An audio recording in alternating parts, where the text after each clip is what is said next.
Hi everybody, this is Dr. Bonsai at Dr. Bonsai's Beam Emporium, and tonight I've got the fully assembled Deredeo. You can see the spruce for this that comes in the Invelis configuration. You can see the spruce for that in my Horse Heresy Astartes Battle Group unboxing, because I just wanted to build this thing because it's breathtaking. This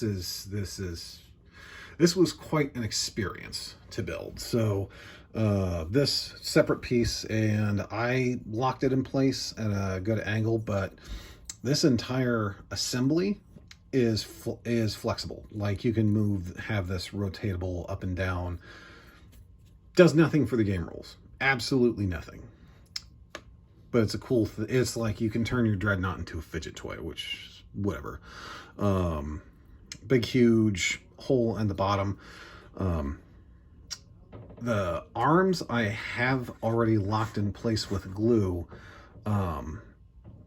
but this thing has a breathtaking amount of options for potential posability for the arms.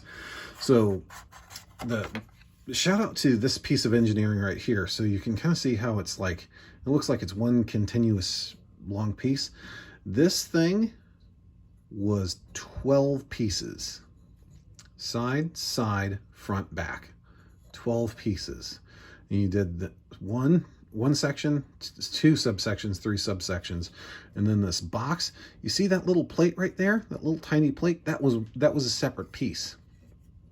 And then you have just the top of the cans that go in. Then you have the head, and then you have the head. And I was actually very careful with this to put it in.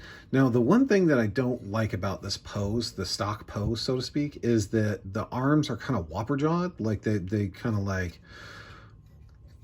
he's doing the ready to rock, I'm gonna give everybody all four barrels type look. Not a big fan of it, and I thought that was a build issue, and then I realized that it happened with the plasma cannons as well. So it's not a skill issue on my behalf. But this thing was an amazing build. The instructions were very clear. I'll give you kind of a taste of what those look like. So you have two core leg configurations. You kind of have them with the stabilizers down, and then you have them with the stabilizers up, kind of taking a step. I did the more dynamic taking a step pose. So all this work, and you see these little flanges right there? Those little yellow flanges. What they do, and you can kind of see right there, they mate into that hole. And depending on where you twist it and lock it in, you can actually get the leg to move forward or backwards, and you can do a solid position. And if you don't want the guidelines, you can just chop those off. I left them on. I left the training wheels on because I was scared, because the first Contemptor Dreadnought I ever built, I screwed that up royally. I make no excuses. So you see variety of knee pad options, and unlike the Contemptor that came in the Age of Darkness box set, you get all three different sarcophagus options. So you get a plain one, you get the big eagle, so if you're a loyalist or Emperor's Children, you use that, and then you have kind of this sharp, spiky, more threatening version for that. And then you have the heavy bolters, and you have the heavy flamers. I went with heavy bolters on mine. Now, something that they did that I did not take advantage of because I don't have any magnets is these weapons. Like, first of all, they fit via friction. You could just have left them in there with friction and they would have been fine, but I chose to lock them in with glue. So these have magnet wells on the top, and then the arms here. So there's like a wedge shaped piece here. Let me show you. So this is actually the assembled plasma cannonade. So you can kind of see how, so you have these little recesses, and then there's another recess in the top and the bottom of each arm. So if you wanted to stick upwards of 4 magnets in the arms to top, bottom for the male and female side, and then you have these two holes which go to 2 other holes that you can basically that that part, if you can see that plate right next to the engine, that again slots in. And when I first put this thing together, I played with the pose. I played with which weapons I wanted, because I don't know anything about Heresy. I chose what looked cool. I also chose the cannons, because the auto cannons, because they took the most amount of time to work for me to build, and I was probably unjustifiably proud of this. So just an incredible amount of detail. The geometry lined up. There's a little like line right there that I smoothed out with some Tamiya plastic putty. This stuff is gold. It's like water soluble. It's what liquid green stuff wishes it was. So I did that.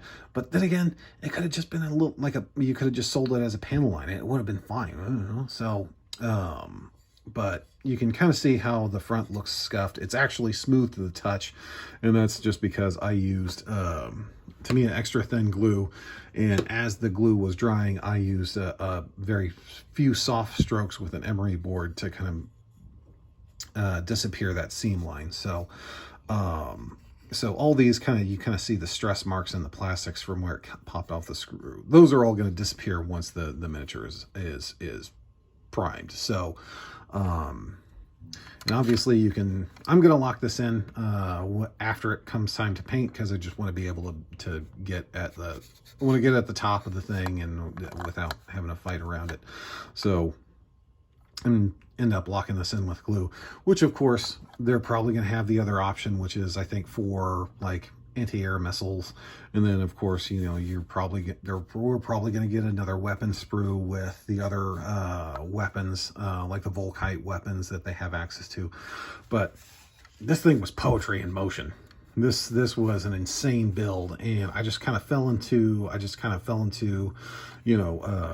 state of flow, and I was just basically what you do is you build one part, you build the left part or the right part, and then you go, oh, and then you go to the other one, that the assembly goes quicker. So it's like the longer you spend with the kit, the quicker the assembly goes, because you kind of learn how the designers and the miniature makers made it. So it was really, really a mind-blowing experience for me. And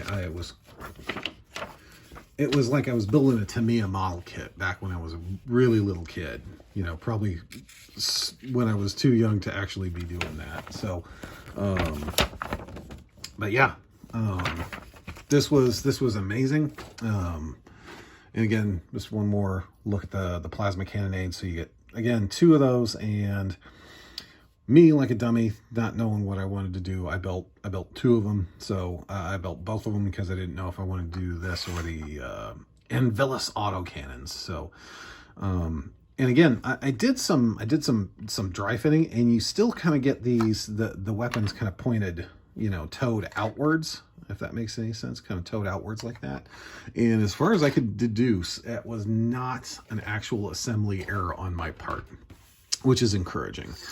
And then for final reference, we have a Space Marine Mark III Space Marine. So you just see how big this thing is. This thing is a gigantic. Well, it's not gigantic.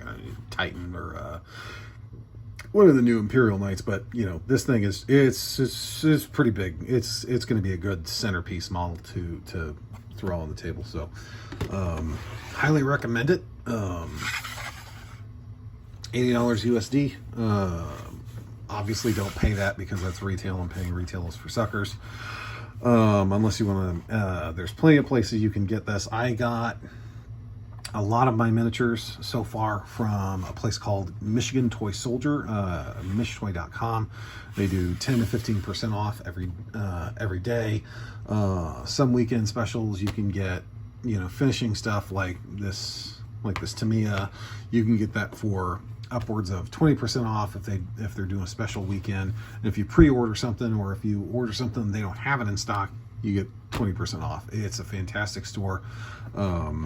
Website's a bit of a bear to navigate, but it's worth it for supporting a local store here in Southeast Michigan, and the guys that actually do a really good job and deserve it. So That is, one last time, the Deredeo Dreadnought Anvilus configuration.